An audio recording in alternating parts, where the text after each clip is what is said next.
Hi everyone and welcome to the ShareGate Apricot product tour where I'm going to show you how to manage your Microsoft Teams as well as all Microsoft 365 groups inside of your environment. The way that I'm going to show you this is focus on three things. First, lifecycle management from creation to end. How do you control all of this and keep an eye on what's going on while automating as much as you can? We'll then dive into security, or more specifically, external sharing.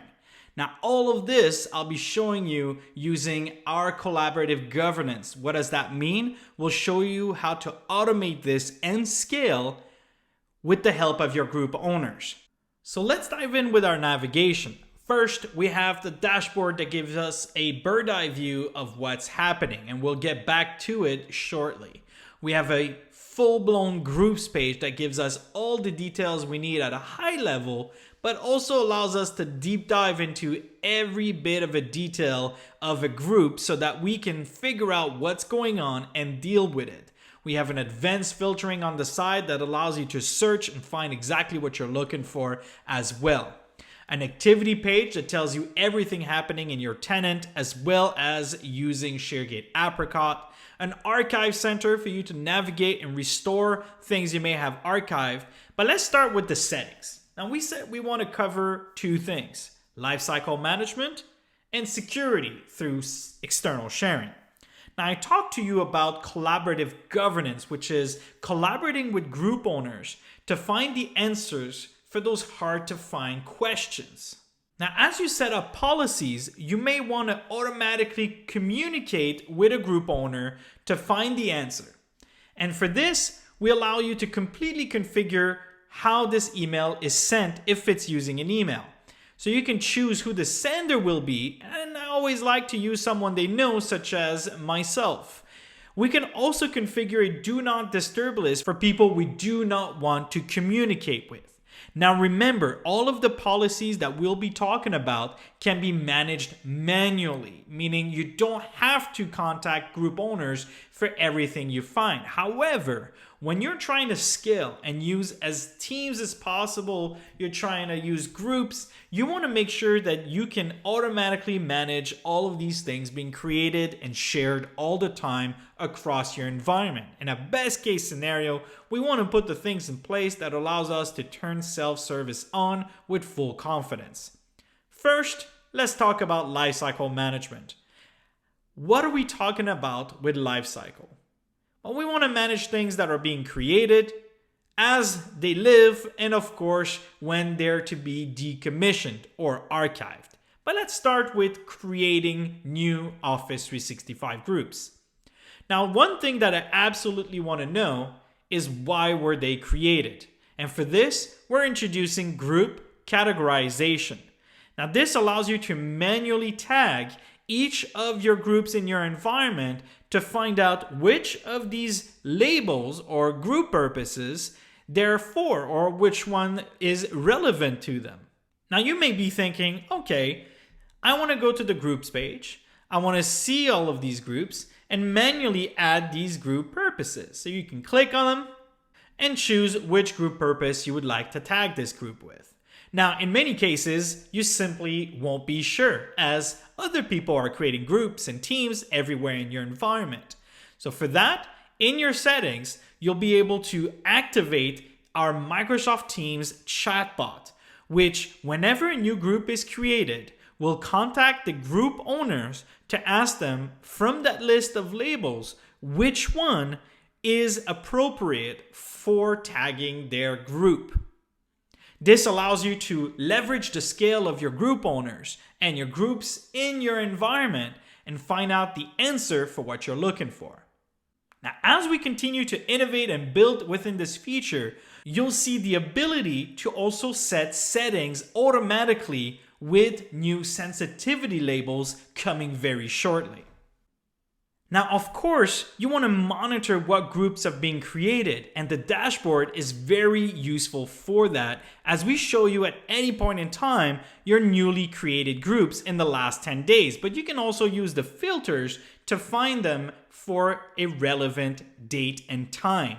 And I like to see what groups are created in an environment and drill down to each and every one of them to see what's the group purpose, why are they there, and who owns them. Maybe they're potentially a duplicate that I need to get rid of or help talk with the group owners.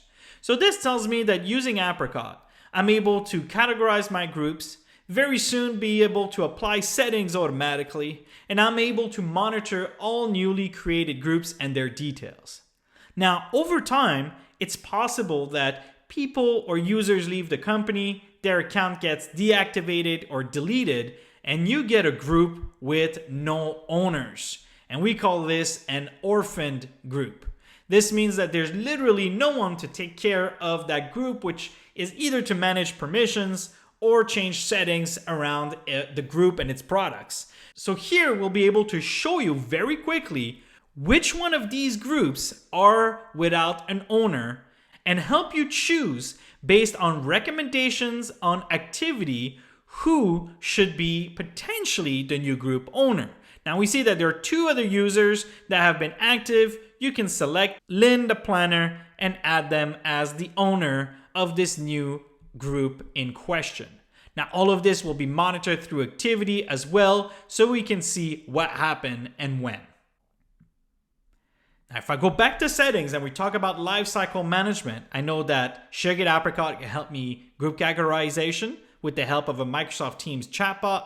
It allows me to make sure there's always an owner for all Office 365 groups that I have. Allows me to find any inactive groups, which is where we're going to dive in next. So what is an inactive group? Well, we check the activity in your workload, such as your mailbox, Teams, and SharePoint, to see is there things happening there or not. And based on your interval, if we see that there's no activity for 30 days in both of these, we'll show you and declare that this group is potentially inactive.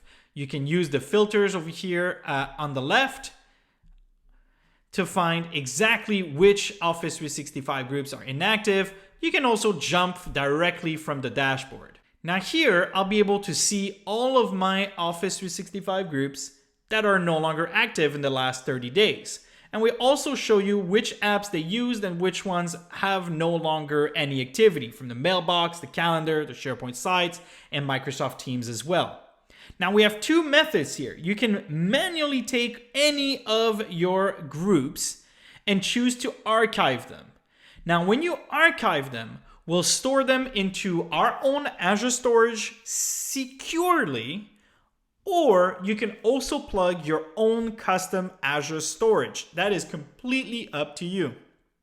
Now, once it's sent to the archive, you'll have 30 days to completely restore every single part of the group exactly as is. Now, after that 30 days, we'll keep the content, the files from your SharePoint associated to your Teams and to your other workloads. Now, when we're dealing with inactive groups, I find it's best to include our feature called entrust to group owners. You can select which of your Office 365 groups in your entire environment you would like to entrust to group owners. We even have a setting that allows you to automatically entrust your Office 365 groups so that as you set your policies, they'll work with the right group owners to make sure to get the answer you're looking for. Now, any group that is declared inactive will send an email to the group owner to ask them whether or not this group who's been inactive for the last 30 days should be kept or should be archived. And it is the power of the group owners to decide what to do and letting you know automatically what that choice has been. And the result will be the same, meaning in the Archive Center, you'll see the group being archived and be able to navigate the content and choose exactly what you want to restore when you need to. If I recap for lifecycle management, we have group categorization with the help of a Microsoft Teams chatbot. We are allowed to, through the activity, see which groups are being created in our environment.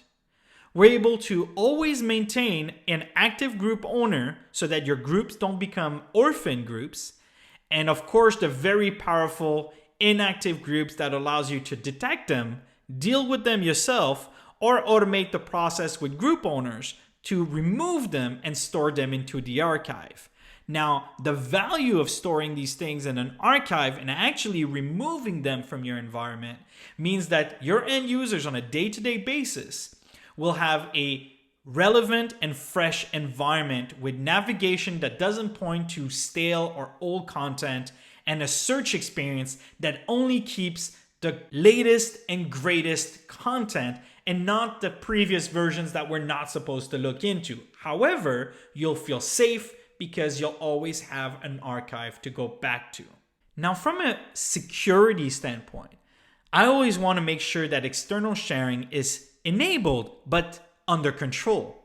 Now, manually, while I'm navigating my Office 365 groups, I can quickly identify which of them have externally shared files with this icon. If I click and navigate to external shares, I'll be able to see which file is shared and who did it, as well as who it is shared to, in this case, a personal email of mine. Now, what's important is that I don't really know whether or not this external sharing is okay, as it's not my group, it's not my file. However, I could ask the group owner to automatically check every 90 days only if they have externally shared files inside of their group. Now, we won't contact every group owner, only the ones that currently have externally shared files somewhere inside of their collaboration space.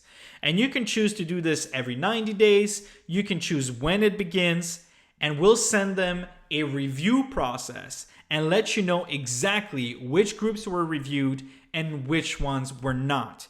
The dashboard will always keep you up to date with group owners that did not respond to their inactive groups, as well as group owners that did not respond to their review process of externally shared files.